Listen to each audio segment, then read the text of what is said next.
Well, stay with us ladies and gentlemen because you're going to see highlights in the life of a great personality who was loved not only by millions of people all over the world and the movies he made, but by the friends who worked with him in the industry. And now ladies and gentlemen, our host Buster Keaton. This is Buster Keaton. In this video, he'll jump this gap, catch this tram, and break his neck in the most dangerous scenes. He would never use a double. Not only did Buster survive his stunts, they changed cinema forever, influencing everything from Inception to Spider-Man, Mad Max, Jean-Claude Van Damme, and Jackie Chan. But before he pioneered movies, Buster started the way many great people start, getting beaten up by his dad. What would your father do to you? Then Buster in the ACT. Well, if he caught me, I got it 4 years after Khan was born. I was born on a one-night stand in Kansas, little town called Puey. He was put to work. 4 years of age. 4 years of age. My first salaried year is 1899. Buster performed in a family show that was so convincing it got his dad arrested. The parents were quite often arrested thinking that they were mistreating him, and then Buster would have to go down to the chief of police, pull off his little shirt and pants, and show them that he had no bruises or broken legs. When he laughed and had a good time on the stage, the audience didn't think it was funny. In other words, the more seriously I took my work or whatever I was doing, the better laughs I got. And then you kept this sort of dead, then became mechanical for me to work that way. When Keaton was 21, his dad's alcoholism threatened the family act, so Buster moved on to movies, bringing his comedic talent to stunts like the car split, which was later used by Jean-Claude Van Damme in his iconic Volvo ad. 1 week's best gags in involved houses. There was Keaton falling out of houses and houses falling onto Keaton. The gag worked so well that Buster reused it, this time with a small hole. The window was measured, so he had 2 in on each shoulder and about 4 in on top of his head, and he had a copper nail in the dirt to find and put his toes against, and the building weighed 3,000 pounds. Could have killed him if it, of course. Did you do it again? Oh no. The falling house has since been copied by Jackie Chan, by Arrested Development, Weird Al Yankovic, and Jackass, but it was Keaton who first turned stunts into jokes. He was the first one of that group, even with Chaplin, who could do anything he wanted with the camera. Was like, let me use the camera to make a joke, let me use cinema itself to be the joke, and the jokes continued offset. Well, we always had a wonderful time because this guy was always pulling jokes on us. Mrs. Daryl Zanuck was his leading lady at the time. What was her name? Then, Virginia Fox. Yeah, you remember there was a scene in one of the movies where she was supposed to fall and catch fire clothes on a moose head. This guy says, put her up there and leave her there. We put her up.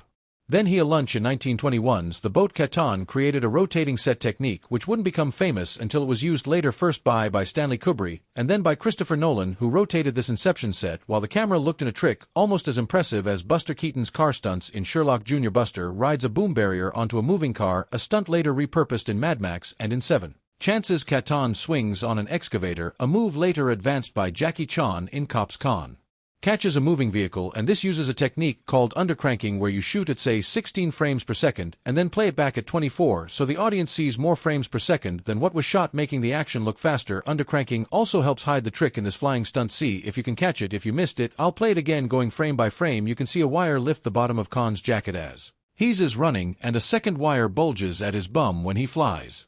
But the most amazing part of this stunt for me is the way he falls with his feet to the side at the end to avoid getting tangled in the wire. Now this is you, Buster. If you remember, I directed a picture with you called The Navigator. This is you under the water, and that day someone had neglected to put the piano wire on the top of your diver's helmet, and you had got jumped over the side of an ocean lure in about 150 feet of water with only the telephone connection on your helmet, and if it hadn't been for that one small wire, we'd have lost one of the kindest men I ever knew in my life. Well, Keaton wasn't the first to film with water. He did invent some of its tropes, like being swept towards a deadly waterfall. Our hospitality worked, but not all of Buster's water stunts were as impressive, and it was water that broke his neck. The water pressure wasn't correctly calculated, and when Keaton fell, his neck smashed the steel rail, but the fracture wasn't diagnosed until a doctor found calluses on Keaton's neck 11 years later, and the X-ray matched the stunt. It was one of the few times Keaton actually got injured. He only got hurt a couple times, and it wasn't his fault. Course, he was still falling when he was 70. Yeah, cause he was raised doing it and knew what he was doing. He never hurt himself. You had to fall. Keaton needed to know how to fall for his second most iconic stunt of all time, the 3 ages jump. Keaton missed, but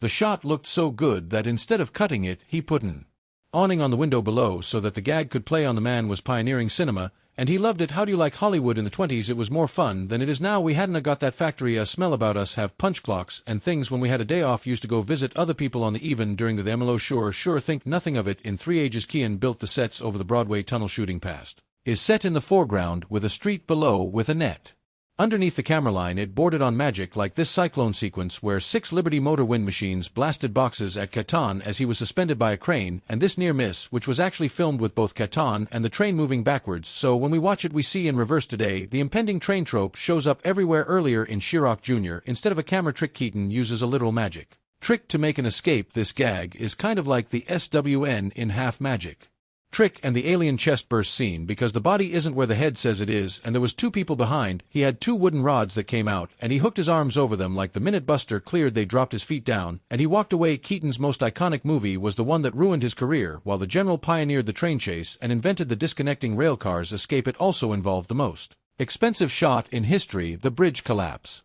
Cost $42,000 a movie bomb, and Keaton was never given control over his films again in 1930. He quit his own studio for employment at MGM, where his alcohol abuse got worse. I mean, he used a DRW, but socially until after the divorce. And the MGM thing where he fell apart, he didn't look, well, no, on the screen. There's 2 or 3 of those last ones at MGM. He did not look good. In 1933, Keaton was found drunk at his trailer.